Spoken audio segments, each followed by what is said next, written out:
It's me. It's me. It's okay. It's okay. It's okay, baby girl. I got you.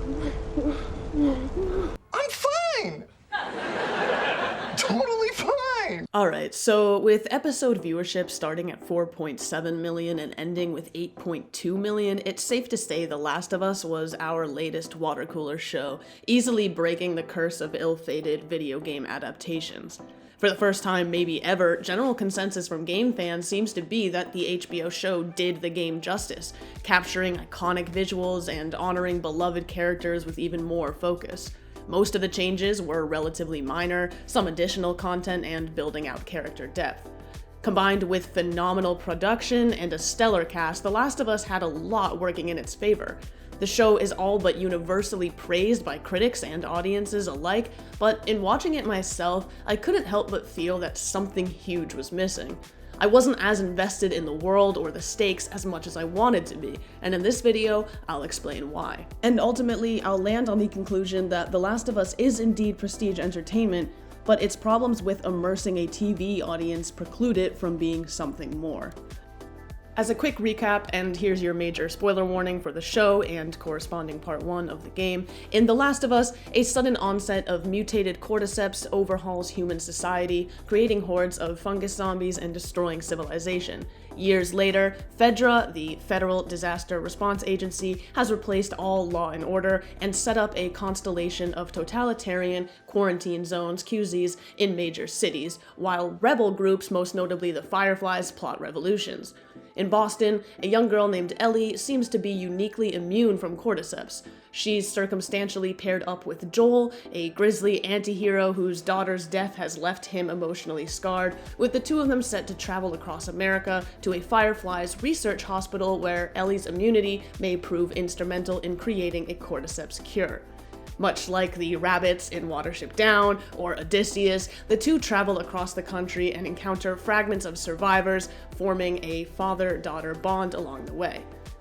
The major premise of Fireflies resisting FEDRA and the search for the cure isn't really the point of the story though. We're really here for Joel and Ellie, how these damaged loners with vastly different personas but increasingly similar selves come to love each other, ultimately at the expense of humanity at large.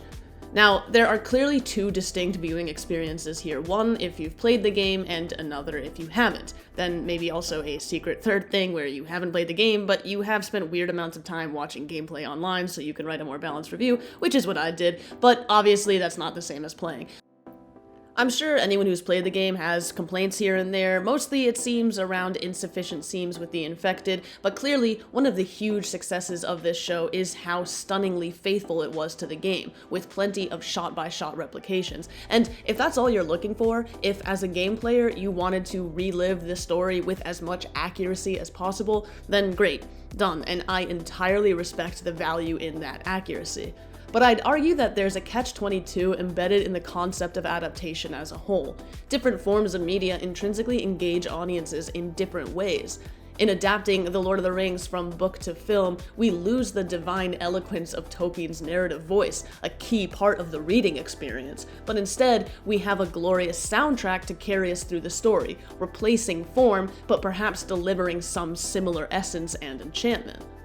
And no doubt, video games can showcase beautiful writing, but that medium isn't subject to the standard rules and structures of script-based storytelling. They typically don't use a 3 or 5 act structure because A, they're designed to keep you playing for as long as possible, and B, you can't control how many times a player fails a level or when they pause to eat dinner or go away for a few days. So the idea of adapting The Last of Us, not just into live action, but to an entirely different medium, can't just be copying and pasting.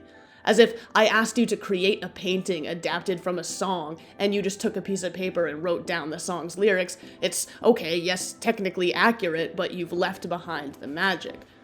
Obviously, that's a bit of a hyperbolic metaphor, but you get the idea. It's a hard balance to get right, honoring the source material and delivering its essence in a new form. And sometimes the best way to do that is to sacrifice technical accuracy for the sake of maintaining essence, which is something the Station 11 adaptation did marvelously. Another HBO apocalypse story that was criminally underwatched. I cannot recommend Station 11 enough if you enjoyed The Last of Us.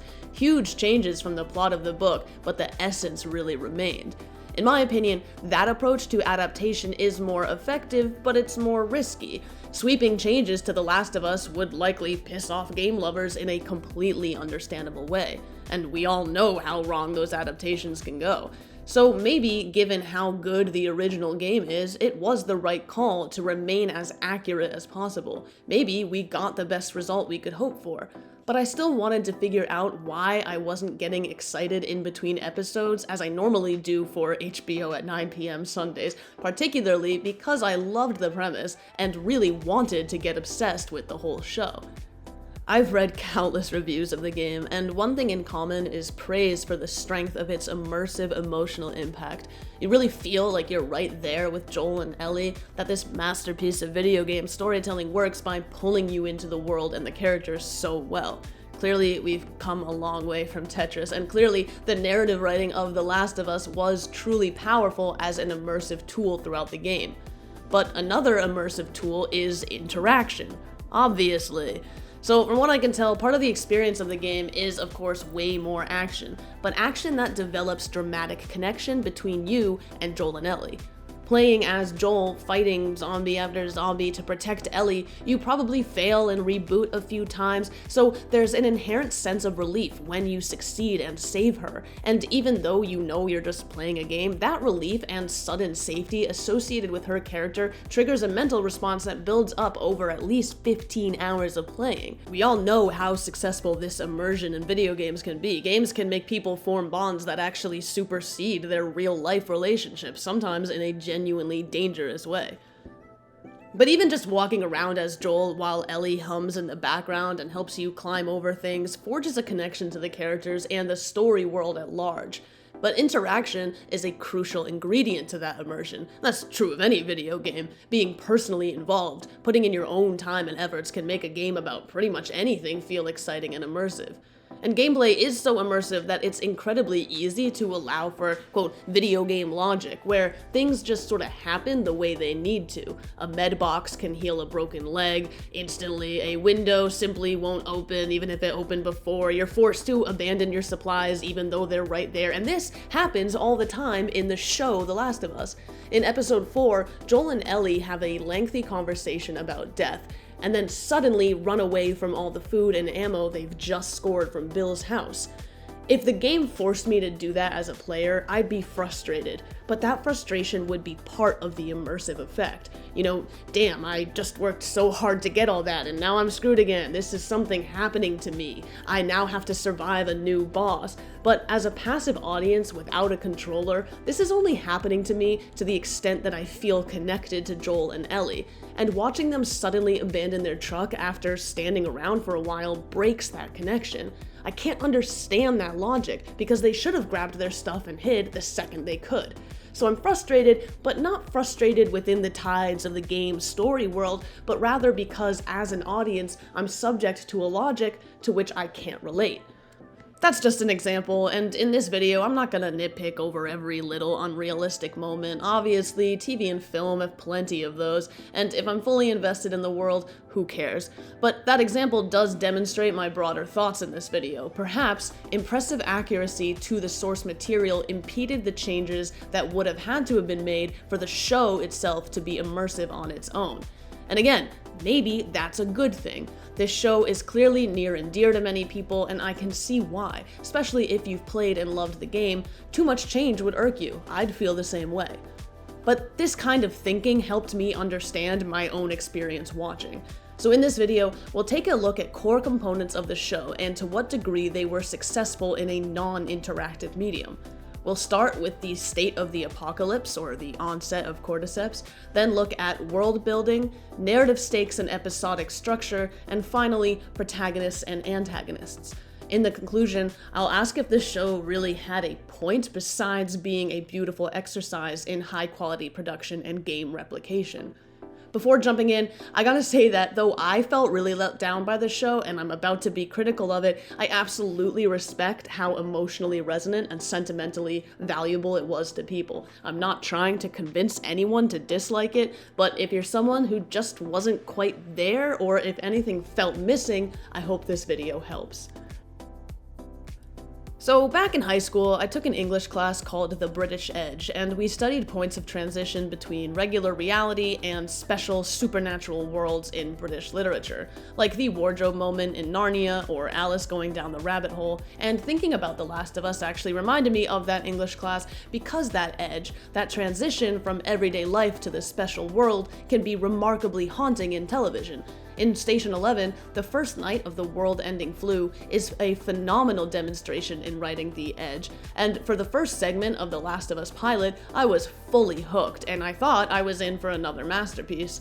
We're in a very normal household in a very normal world, Sarah's awesome, and because we know something horrible is coming, every little mention of when Joel will be home or where people are going builds dramatic tension, and that tension keeps on building.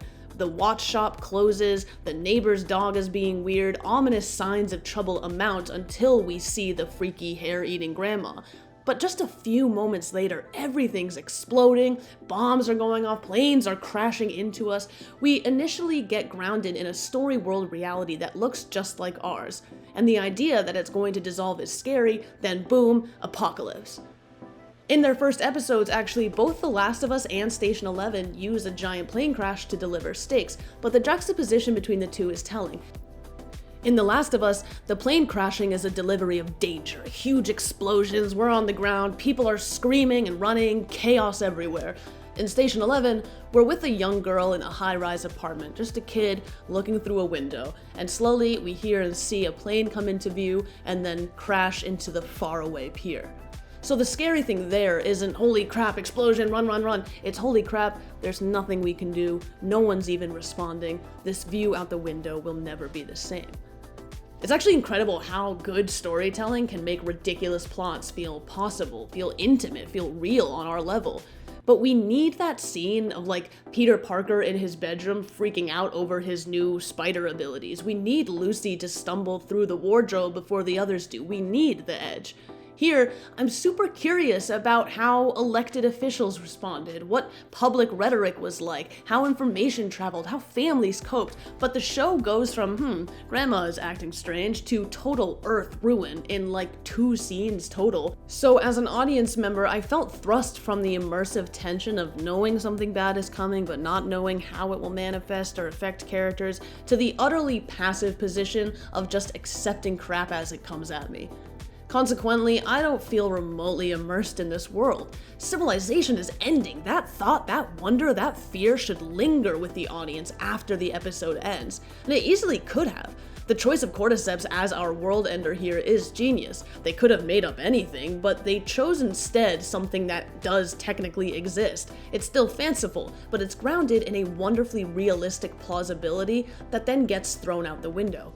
I mean, I believe that law enforcement would go nuts. I believe innocent people would die. I believe planes would crash. But everything, everywhere, happening all at once, just as I was getting situated in the world, snapped that believability.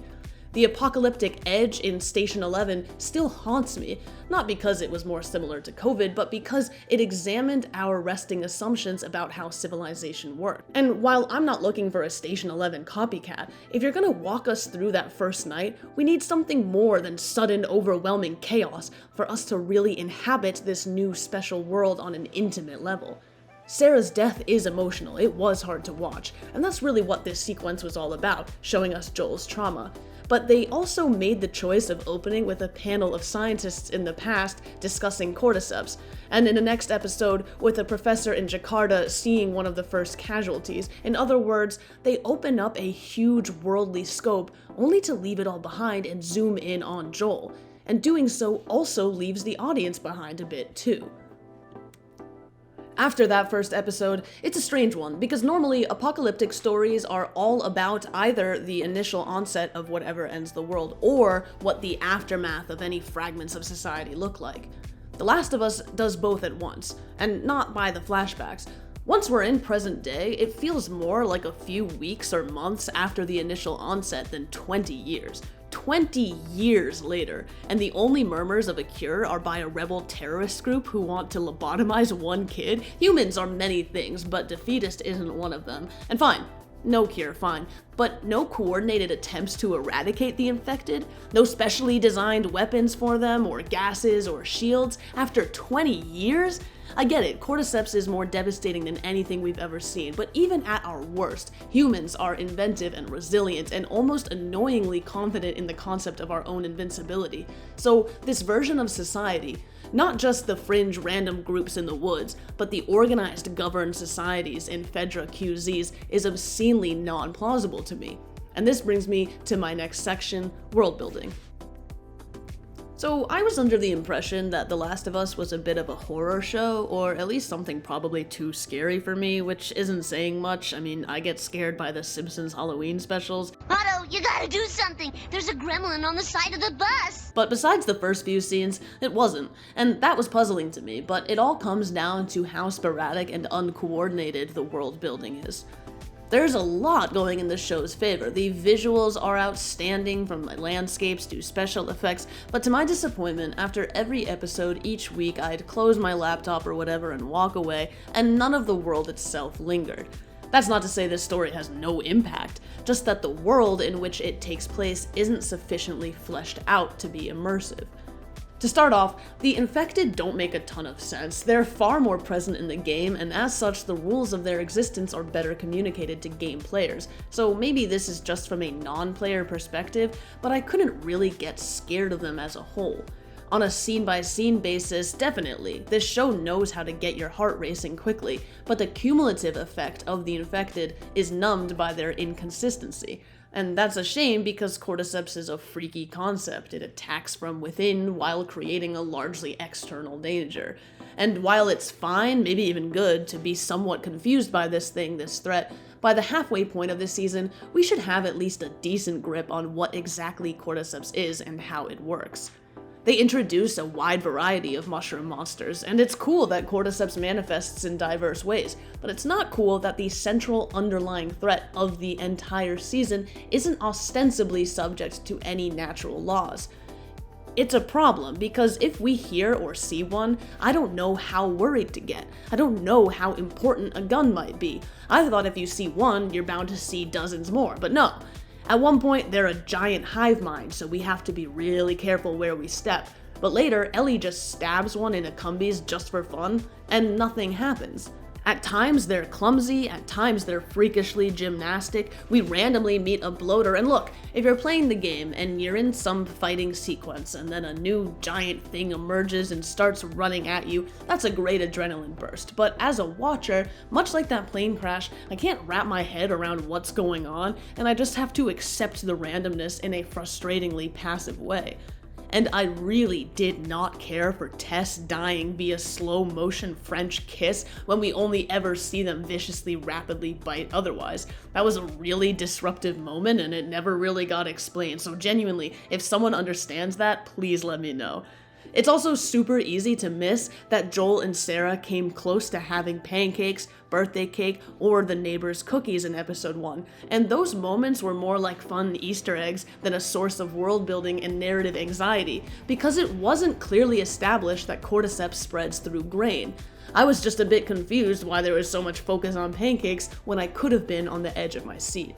Cordyceps should present as a unique story world phenomenon that also delivers plot maneuvers, but instead it's the other way around, functioning in a way that feels random just for the sake of plot convenience. Once or twice, characters ponder how much of a human remains when they're infected, and that's like the most interesting thought, the implications of which would change everything about this world. But they really just mention it offhandedly and move on. And look, it's not all bad. One cordyceps world-building element that was established very well early on is how long you have before you turn depending on where you get bit. It's established as we see the ill-fated kid in the Fedra testing room via a poster up on the wall, and then that piece of information is crucial over and over again, as a plot point, yes, but also as a means of purveying tension to the audience. I know this rule well enough that if a character at any time says, "I got bit," my first question is where, so that we know how to set the timer. That's great writing. It's a background detail that becomes essential information, and they could have built out the lore of the infected to that effect far more. So in this new world, Fedra is pretty fascist, and the resistance network, the Fireflies, are engaged in some sort of perma-war against them. We hear they've been fighting since the onset, 20 years, and that the Fireflies' goal is to reinstate democracy, so nominally, they're the good guys. But they use problematic tactics, so it's not morally black and white, and that's wonderful. One reason people loved the TV show Andor was that moral complexity within the rebel resistance, how those who supposedly support human rights incessantly violate them as a means to an end, and there are fantastic glimpses of that here in The Last of Us. But that broader, endless conflict between Fireflies and Fedra isn't really a part of this show, and I don't have a great picture of what's going on nationally, let alone internationally. I'm not sure what technology is at anyone's disposal. I don't know who's in charge of Fedra, if anyone. I don't know, do the different QZs even communicate? Do they notice when Joel's absent? Is that something they keep track of? What have the Fireflies been doing for 20 years? Are there Firefly agents inside Fedra? On and on. I'm curious about these things, but we have no idea. Again, if I say go over to a friend's house and they're like, check out this game, all you gotta know is Fedra is the oppressive government and Fireflies are the rebels, here's your controller, start fighting zombies, good luck, fine. That's all I need to know to enjoy playing a game and deal with game characters. Fedra bad, maybe with some good, Fireflies good, maybe with some bad, done. But take the controller out of my hand, turn that infrastructure into a two-dimensional TV story, and for me to feel invested, I need way more consistent information on these two opposing forces, particularly because it's the Fireflies' plan that launches our story. Turning to narrative stakes and episodic structure, The Last of Us is really strong at establishing short-term stakes for episodic emotional payoff, and that makes perfect sense for a video game. Video games are secretly really repetitive, which isn't a bad thing, and we basically hop from one chunk of danger to another. The narrative arc behind those danger chunks doesn't have to be all that compelling, because what keeps us playing is the game itself. Sure, we might want to know what happens next, we might enjoy some twists or surprises here and there, but as long as we have a good enough reason to be shooting zombies, the storytelling can be relatively unengaging and we won't even notice. It would be pretty boring if we just watched Joel and Ellie on a road trip encountering bursts of danger here and there with the full knowledge that they'll survive, so The Last of Us show fixes that by introducing short-term supporting characters that build up episodic stakes. And that's very successful, but what about the long-term narrative stakes? Well, the driving mission of the entire season is discovering that cure, but besides a few people we meet at the start, no one seems to really care about it along the way, and I know, counter-arguments to that point pop up really easy. Ellie tried to save Sam, Tess's dying wish was for Joel to protect Ellie, but there's a difference between sporadic references to a mission and a mission-oriented narrative structure. For the most part, character deaths are actually caused by other people, even when they're indirectly at the hands of the infected. Our primary villains throughout the season aren't those zombies, they're the Kathleens and Davids of the world who use the wreckage of civilization as opportunities for seizing power. Beyond the large uncertainty that a cure is even possible, I'm not entirely convinced that it would make much of a difference at all. Besides mentioning it here and there, Joel's and Ellie's mission takes a narrative backseat to episodic drama and character dynamics. In most versions of the Odyssey, by contrast, Odysseus encounters episodic challenges like the Siren, Circe, and the Cyclops, but the driving mission is always his need to get home. He doesn't say it every time he opens his mouth, but we the audience are never able to just forget that that's what he's doing. Here, I'm left feeling sort of bizarre about Ellie's immunity. It should be the biggest deal in the world, but it's more like the unspoken elephant in the room. And maybe you think witnessing Henry kill Sam made Ellie realize the stakes of the fungus, but a few episodes later we find out she actually had to kill her best friend / love interest in the past, which is even worse. And to top it off, Ellie does try to save Sam by rubbing her blood on his wound, gross, and it doesn't work. If anything, that episode might dismay her hopes. So Joel is on this quest out of loyalty to Tess, and Ellie more or less has nothing else to do. So when Joel suggests they quit and live with Tommy, and then Ellie says, no, we came all this way, we might as well see it through, you could tell me that that's proof she cares and I might believe you, but I don't feel it. Again, set me up with a controller and tell me my objective is this cure, that's enough. I'm good to go with the game, but to build an immersive narrative buy-in for 9 weeks of TV, I need to feel the characters wanting this too. If I'm not playing myself, I'm only as invested as they are. In a more fleshed out world, it would matter to us whether the Fireflies succeed, not just in the cure, but also in resisting Fedra. The Fedra-Fireflies conflict is also pretty sporadic and unstructured, and I found that really frustrating. It would have been so easy to imbue the episodes with reminders of those stakes. So to be clear, I don't want less of Joel and Ellie. But if we encountered people and settings that related back to the Fireflies and the state of the apocalypse at large, tension would slowly build, and we'd have a narrative complexity surrounding the quest itself, and I could actually care about reaching that final destination. Only in episode 7 do we see more about Fedra and hear more about the Fireflies through Ellie and Riley arguing, and the ideological tension between those two girls and the organizations they sort of stand for is fantastic, but by this point, narratively hollow. And Riley's death is devastating for Ellie, but it doesn't fuel any desire to find the cure, or a loyalty to the Fireflies, or a hatred for the Fireflies. It just happens. And because it is a pivotal moment for Ellie's character that explains a lot about her, I actually would have preferred to see that story play out where it chronologically belongs. But either way, this huge investment of time, 60 full minutes of just Ellie and Riley, should contribute not just to the character work, but also to the narrative significance of Joel and Ellie's quest. It was right there. It would have been so easy. Ellie could care about the cure because of what happened to Riley. She could be an aspiring Firefly in Riley's memory. Or, as this was Ellie's first night out of Fedra, she could see that there's a world out there worth fighting for, and that curiosity and passion could develop as she travels with Joel and hears his stories. If we saw them all earlier on in the show, Ellie could ask Joel questions that relate back to it, and we could feel her mind and her convictions grow. If Ellie cared about the cure, so would we. And this really matters. Joel's big decision to kill all the Fireflies and stop the surgery is the huge climax. It's what everything's been leading to, and it should be gut-wrenching, morally murky, and slightly sickening. Ramsey herself said the finale would be hugely divisive, and the screenwriters for the show hailed this moment as the show's pinnacle. But given how absent both the concept of a cure and the ideological drive behind the Fireflies are over 2 months of watching the show, I didn't really feel myself care when Joel ruins it.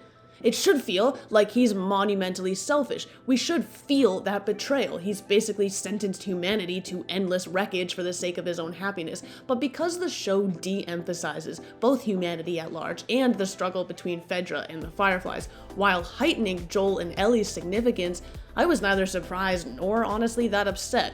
And maybe that's fine. We're led to care about this duo above all else. Maybe the real kicker isn't Joel's killing spree, but rather his lie to Ellie.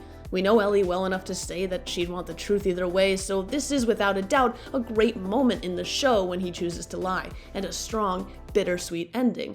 But there's no reason why The Last of Us can't do both, by interweaving the fate of humanity at large with the interpersonal dynamic of this key duo.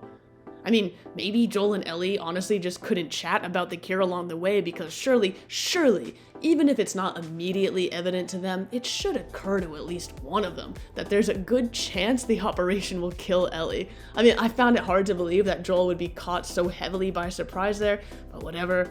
And look, obviously after the episode ends, we can debate the ethics of Joel's choice, and outside the show, it's easy to say he screwed up. Cordyceps is foul and world-ending. Obviously, if you ask me, would a cure have been good? My answer is yes, factually. But emotionally, situated within the narrative emphasis of the show, I honestly don't feel that way at all.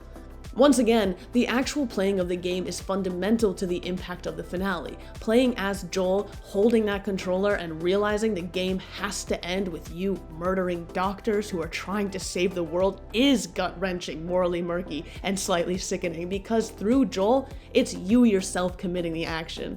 Remove that interaction, change the medium, and they really need to build emotional, not factual, but emotional stakes through narrative and world building. Looking at protagonists and antagonists, at the end of the day, this show is really about the lead characters, and that experience in the game is something special. It's all combat and action, but slowly the heart of the character story unfolds and hits you. And Joel and Ellie are the absolute highlight of the show, too. Everyone knows that. Immense credit to Pedro Pascal and Bella Ramsey as individuals and as a pair for knockout performances. So one strength of The Last of Us is the theme that love is dangerous, that there's an element of trauma inherent in loving someone, the sheer amount that your world changes to revolve around them, the danger that puts you in. That comes up a few different times, what is a huge killing spree if not love persisting? And we certainly get that from our protagonists, but with a few easy narrative adjustments, we could have also gotten that more clearly from our antagonists. So after Joel and Ellie, I'll use Kathleen, David, and Marlene as examples. Starting quickly with Ellie, she's obviously had to grow up and experience great tragedy far too early in life, but she's still somewhat awkward. Well done, Bella, for carrying that. Best demonstrated in that episode with Riley, where the line between friends and more than friends at that age feels scary and embarrassing, yet exciting and all-consuming. The more time we spend with Ellie, the more we learn that silly humor is her method of coping with trauma, and that while Riley's death was devastating, it was really Riley deciding to leave her that has stuck with Ellie. She's impressionable, yet defiant, and we see her courageousness in Episode 8, and it's truly, truly moving. Episode 8 is a turning point for Ellie, and we see what she's learned from Joel in terms of survival, as well as her own strengths, quick thinking and nimbleness. And after David nearly assaults her, we see her traumatized and shut down like never before. But Joel helps her through it, really just by being there. Even when they're in danger, his steadiness is a source of inner safety for her, giving her the space to be a kid in a way she hasn't really been able to before. Turning to Joel, we love Joel. Even this man's health is interesting. To incorporate his age as a real impediment is so refreshing after countless invincible action heroes and other stuff. Although, he does recover from near death pretty freaking fast, but whatever. And of course, The Last of Us could really be called Joel's mental health journey. Joel has always been a provider and a protector, and it's his failure to protect Sarah that shuts this man down for 2 decades. Joel has learned to assume the worst in people, and though in flashback episode 3 we know he can trust Bill and Frank, Bill himself says that Joel is right to be as untrusting as he is. And in this story world, he sure is. He's proven right time after time. So it would have been interesting to place narrative emphasis on the consequences of the way Joel views people. Instead, even when he kills unarmed people, even when the moment feels wrongful, the show justifies it seamlessly. And when he tortures people, it's while Ellie is in a cage about to be eaten, so again, we're not mad about it. If they had built out the narrative stakes of humanity at large, or the Fireflies as a group, we'd have a more complex relationship, reflecting how easy it is to forget that a hero to some is a villain to others, and that some of his violence leading up to the finale was indeed a warning. Everywhere she goes, evil men die, and we cheer her for it. Joel and Ellie heal each other, but this story can't end happily ever after because the show needs to investigate the cost of love, the cost of healing, and to deliver that, Joel is a vivid character about whom we care more than we do the rest of the world. Some of that is the nature of the narrative, as I've been saying, but it's also Pedro Pascal's brilliant performance and nuanced writing. Together, Joel and Ellie make for great protagonists, not heroes, and protagonists. When they fight each other, it feels like they're each grappling with something internal, and when they're in harmony, I'm so happy. I don't really have any criticism of the way these characters are written, I just wanted to mention them to give the show credit where credit is due. But looking to their antagonists. The Kansas City episodes gave us Henry and Sam. Hooray, they're all but flawless. Kathleen, however, despite being a totally new addition, was a bit bungled. Right off the bat, she's vicious. The chilling calmness that Melanie Lynskey gives this character as she orders manhunts and killing defenseless people is an interesting juxtaposition that conveys just how certain Kathleen is in her actions, no matter how villainous they are. She even kills the doctors who deliver her. This is not a good show to be a doctor. And is ready to raise hell, all to avenge her dead brother, who she admits herself wouldn't want her to do so. But then in the second Kansas City episode, we learn why she's so dead set on finding Henry. We learn how exactly he betrayed her brother and his best friend Michael, leading Michael to be beaten to death by Fedra fascists. Her calm rage is somewhat similar to Joel's in the finale. On some level, she knows objectively she's being morally wrongful, but she doesn't care. This is just what she has to do. Because she is so cold-blooded, held in contrast with the warm, kind, adorable Sam and Henry duo, it's not at all hard to forgive Henry as he explains to Joel that his betrayal was all in pursuit of medicine for Sam in that second episode. I really wish that our intro to Kathleen actually showed us her pain over Michael's death, her pain and sorrow over it, something to elicit empathy for this character. And rather than seeing swarms of heavily armed men and trucks look like they were ripped out of a Purge movie sent off after one man and his younger brother, we could instead see the damage that Henry did, building Henry up as a bad guy in our minds. Then, in part 2, the next episode, we could meet Henry and suddenly see everything from a different perspective. I'm sure we'd still root for Henry and Sam, but it would be complicated if we had a less batshit Kathleen and a narrative that guides us one way then literally flips the script. So we'd have a much more impactful, morally ambiguous antagonist. Moving on to David, easily the worst person we meet. In the game, when Ellie forces David to lay his gun down, and while the two of them sit together waiting for penicillin, they're attacked by an infected, and David pulls out a pistol he had concealed all along, shooting the infected and saving Ellie's life. That's smart writing. The game leads us to trust him, not because he says, "Hey there, you can trust me," like he does in the show, but through an action scene. We learn he was never really unarmed and he could have killed Ellie if he wanted. A classic, show don't tell. And I think that action would have worked better in the show to disguise him as a potential ally. If we're more successfully led into trusting him, we could even maybe understand how his survival tactics extended to cannibalism.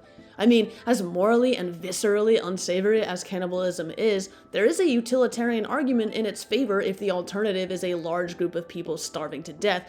So, particularly in a show about survival, it would be interesting to see that somewhat or maybe justified. And this is distinct from my suggestion for Kathleen. I'd like to see Kathleen herself be more morally ambiguous, but I'm fine with David being fully rotten. It's just a case of how that information is revealed to us. Because by the time it's revealed that he's a cannibal, the reveal is more just gross than narratively powerful, because I already know he sucks. He hit a young girl whose father just died, and he's got Ellie in a freaking cage. So now I just have another reason to dislike him. And then a few moments later, it's revealed he's additionally a pedophile. And again, that reveal is just extra disturbing without contributing much to the character. That said, it's obviously a key character point for Ellie to overpower and viciously kill him before reuniting with Joel in one of the best scenes of the series. It's a writing cliche for the man to rescue the girl from sexual assault so they can bond, but here he doesn't. Ellie rescues herself, so I can appreciate David's utility for Ellie's sake, but on its own, it's just a hat on a hat on a hat to make this guy a groomer on top of everything else. I also wanted more from his sidekick James, played by the original Joel from the game, who, despite wanting to kill Ellie right away, ultimately was more reasonable and balanced. And we should have seen more from the Steakhouse community members. Did they actually love David? How will they react to their death? I genuinely want to know, but instead, they all just disapparate. And speaking of disapparating, how about Marlene? Marlene could have been a show standout. As a concept, she's fascinating, powerful, and persuasive. She's one of the few characters that isn't just fighting for personal survival. She has a vision for the better world, and she goes to great lengths to get there, but it's not purely ideologically driven. We see her personal empathy in her friendships and her difficulty killing Ellie's mother in that flashback. I've categorized her as an antagonist based on our narrative point of view, but she might have been the hero of humanity. That's a great tension. Your classic, Dumbledore leading Harry Potter to death for the greater good, but in a nice way. Sadly though, there's not too much to say about Marlene because she gets the bookend treatment. We meet her in Boston, we see her in Utah, and she's dead, that's it. So really, my only point about her is that she deserved far more screen time and could have been instrumental in establishing narrative stakes for all of humanity. But those are just a few examples. This world is full of supporting characters that shine on screen. These writers know how to quickly get us attached to someone and then kill them. Or more frequently, have them get bit and then their friend has to kill them. See Ellie's mom, Riley, Sam, sacrificially, Tess. It is a little repetitive, but that's fine. It became part of the audience culture to know we had to buckle up for devastation every week. These characters and their tragedies were emotionally effective. And now the question is, to what end? One Time magazine review of the show reads, quote, "The Last of Us is so skillfully, meticulously, and lovingly constructed. To call it TV's best video game adaptation would be to damn it with faint praise, that it was tempting to ignore the question that nagged at me throughout each episode. What's the point?" End quote. It's a fair question. The Last of Us is drenched in misery and pessimism, and moments of true levity and hope are few and far in between. Virtually every nice or good person we meet dies brutally. And it's certainly powerful, whether it's the short-term episodic tragedies or the longer-term arc between Joel and Ellie. The Last of Us delivers fierce emotional payoff. It takes real talent, creativity, and passion to do that, to have millions of people all tune in for Bill and Frank's final glass of wine and then keep on coming back for more ruin. This is immensely high-quality entertainment. Entertainment being more than simple distraction from reality. But I think we too easily associate entertainment with amusement or humor, lightheartedness, which it often is, and a lot of story-based content out there is just that. But we all also recognize that the best comedies use humor to say something about our world, to entertain us, yes, but through that entertainment, hold some kind of mirror up to us, smuggling depth through lightheartedness. And I think it's just all too easy to assume that if something is sad, it's automatically deep and meaningful. But just like comedies, tragedies are perfectly capable of being somewhat hollow. Stories that center pain and suffering, stories that center the end of civilization, stories that center the end of civilization via contagious disease. The Plague by Camus, Blindness by Saramago, Station 11 are common conduits for philosophy or politics because they can so easily comment on the assumptions of our world and human behavior. And to be honest, while I cannot fault The Last of Us for its entertainment value, and while it certainly made lots of people feel emotions, I'm not entirely convinced that this show had any sort of persuasive ethos. It was tragic, but not in a way that transcended the show itself. And it could have. The Last of Us and Chernobyl screenwriter Craig Mazin is a big fan of the Hegelian dialectic, wherein a thesis is countered by an antithesis, producing synthesis. And quoted in Blurb Your Enthusiasm, Mazin says, quote, "Every scene begins with a truth. Something happens inside of that scene. There is a new truth at the end, and you begin, and you begin, and you begin." And Mazin also thinks good stories are built on arguments. In one Vulture interview that I'll link in the description, he explains that The Last of Us is built on the argument that it's worth killing everyone to save the person you love, which is an argument we can all debate. It's a great interview. Mazin is clearly a thoughtful creator, but I don't actually think the show embodied that argument any more than the statement on its own does, as if we're looking at an index card with a conversation prompt on it. There's a difference between a thematic motif, an idea recurring now and then, and a narrative embodiment of an ethos, which is where the power of world building, narrative structure, and immersive effects comes in. This is where it makes a difference whether you just read the outline of the trolley problem, wherein you can save a large group of people from being run over by a trolley, but only if you pull a lever that steers the trolley to kill a smaller group of people, or if you live it through a dynamic and immersive narrative.